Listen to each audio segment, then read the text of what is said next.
Welcome back to my mental health and crime channel. My name is Huda London. Please like, share and subscribe. This is the case of Nicola Jane Bulley. Nicola was reported missing on the 27th of January. She was last seen at 9:15 near the River Tour part. A huge search was conducted for Nicola. Within a couple of hours, the Superintendent Sally Riley gave us a statement. The posters clearly said that Nicola was last seen in Garston Road, and I believe that is the reason they're asking for dash cam footages from Garston Road. Otherwise, if Nicola fell in the river like the police said, I don't see any cause for them to be continue appealing for dash cams. Talking about dash cams, there's clearly a man that I've repeated that many times that said he put it on Facebook too, or it was on Facebook,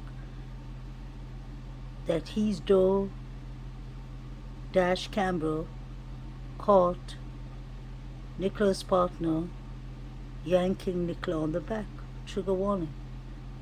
He called the police and he told them that he has the footage. They didn't contact him back, and then he gave the footage to a male friend of his to deliver to the police in Lancashire, which they did, but they never got back to him. So there are witnesses that are clearly stating that domestic violence has happened, that they're witnessed. I wonder what this inquest on the 26th and 27th is going to reveal, although I clearly believe they're just going to rule it out as an accident. Hopefully not. Police have tonight confirmed that the body discovered in the River Wyre in Lancashire yesterday is that of Nicola Bulley, the 45-year-old mother of two who went missing more than 3 weeks ago. Her body was spotted by dog walkers about a mile away from where she was last seen.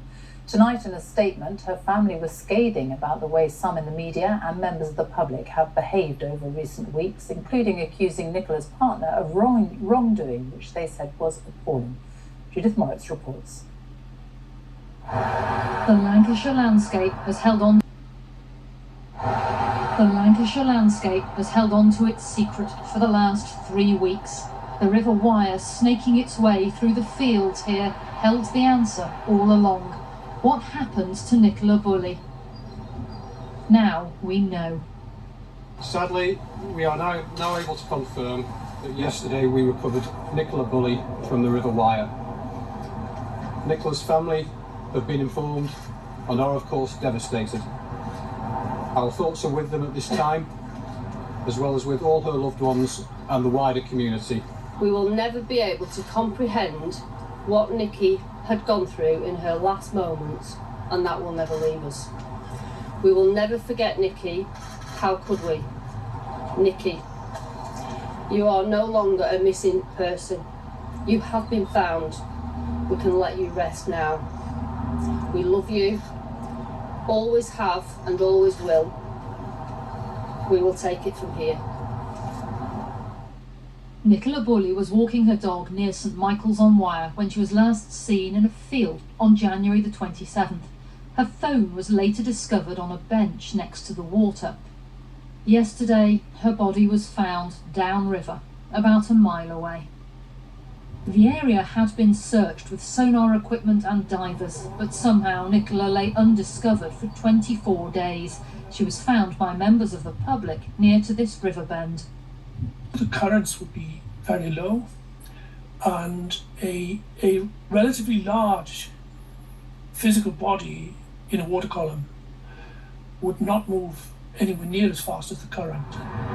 Lancashire police said all along that they believed Nicola had fallen into the water, but the force has been criticised for its response and especially for its decision to release personal details about the mother of two. When the cameras have left this village and the posters and ribbons have been taken down, the police and the media will have some soul searching to do. including whether the relationship between them had any influence on the way the case itself was handled.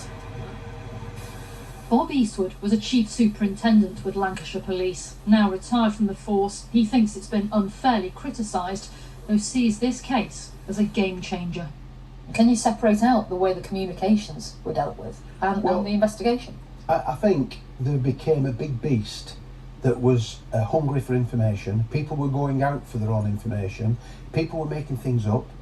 Experts were adding to it, and quite clearly, in my view, they were making it up based on no evidence whatsoever. The yellow ribbons, still fluttering, were supposed to signify hope. Tonight, that has run out. Now Nicola Bulley's family know she's not coming back. The mystery of her disappearance ending with the saddest of answers. Judith Moritz, BBC News. You heard Nicola's family say they are appalled by the way her disappearance has been treated by some in the media and by members of the public. There has certainly been huge public interest since she vanished, particularly on social media, where amateur detectives took to sites like TikTok to try to solve the mystery themselves. Our disinformation correspondent Mariana Spring looks at why Nicola did so many. So why did TikTok sleuths descend on the village where Nicola Bulley disappeared? My social media feeds have been awash with videos speculating about Nicola Bulley's disappearance, not only clips of people visiting the scene, but sinister conspiracy theories denying the reality of what's happened. One detective at Lancashire Police said she'd not seen anything like it in 29 years. A TikToker was even arrested and fined after he live-streamed himself at a house opposite where Nicola went missing. There's also been a huge amount of media interest in the case, but it's this social media frenzy that really makes it stand out. Tourists travelling to the scenes of disappearances is nothing new, nor are true crime sleuths online, but TikTok in particular seems to be sucking in a huge number of people. As of Friday, the 17th of February, TikTok videos discussing Nicola Bulley's case and using her name as a hashtag had accumulated over 270 million views. In comparison, posts and videos using these same phrases on other major social media sites have had less traction when analysing a combination of engagement, mentions and views. Caroline, who lives in a town nearby and had been sharing videos about this on TikTok, told me she's seen hundreds of videos pushing false suggestions. In messages to me, she said, "Being a mum myself, I think it's nice to see people sharing, hoping it might just trigger someone to come forward. I also think that people trying to help search for anything that may locate Nicola's whereabouts is great too. Some of the things they point out in the videos make you think maybe they are onto something." This has had a huge impact on those in the local community who've been targeted. I spoke to Oliver, whose family owns the caravan park close to where Nicola was last seen. Filming the house, taking pictures, printing our address, naming us all online. My 79-year-old grandmother at times has been frightened to leave the house. It's not a set, we're real people in this community, and of course the worst of the abuse and torment has been handled at the Bulley family. And TikTok said its thoughts are with Miss Bulley's family and friends at this difficult time. It says it does not tolerate bullying or harassment on TikTok and that it removes content that violates its policies. And this isn't just about social media. A significant number of people, well versed in online conspiracy theories, presented with a complex disappearance at a time when trust in the police is low, is the perfect storm. And Nicola's family, in their statement tonight, have directly criticised parts of the media too. Questions now loom over how the police investigation has been hampered by this online frenzy, and how forces all over the country will deal with this next time it happens.